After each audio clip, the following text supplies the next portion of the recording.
位，呢度嘅冰天雪地嘅地方，大家估下係邊度呢？呢度就係美國麻省嘅波士頓啦。麻省咧大約有700幾萬人口㗎，都咁啊。波士頓嘅個市區嗰度咧，大約咧有60幾萬。咁我個好朋友娥姐啊，我唔知點解佢中意呢度。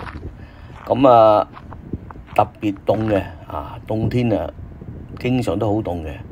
咁咧就呢度咧，通常咧到冬天嘅時間咧，都會零下10度8度啊，好平常嘅。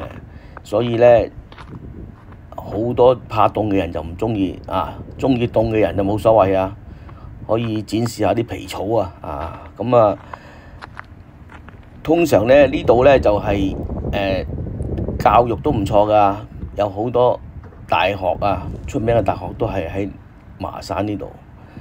咁啊，咁我個好朋友咧就住喺呢一區啦。咁呢度咧就你睇下日頭都冇人嘅，靜英英，因為凍。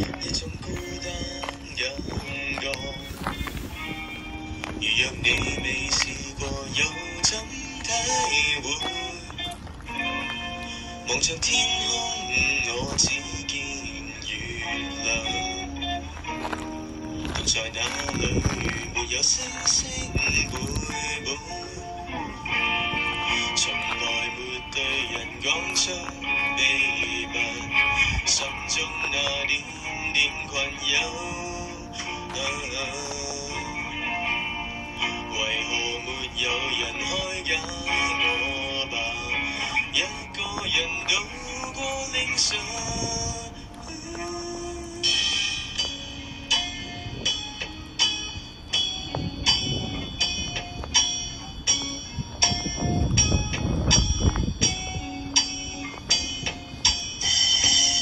獨自在角落，只剩下一種孤單的感覺，就是沒法去走出這個角落。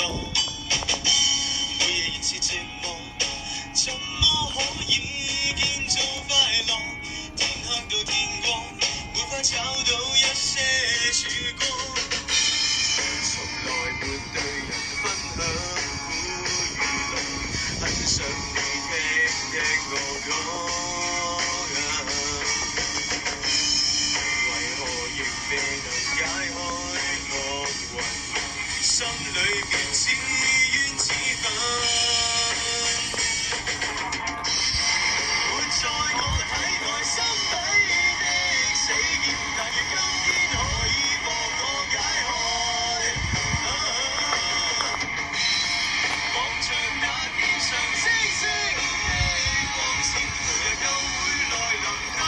嗱，我好朋友娥姐咧食完飯咁啊，為咗我咁啊影下夜晚嘅街俾大家睇睇。咁啊，而家其實唔係好夜，7、8點食完飯，因為咧呢啲北美地方咧，去到下午3、4點已經好黑㗎啦。咁啊，因為而家咧就接近聖誕，所以有啲街坊咧都佈置到個聖誕門口幾靚下。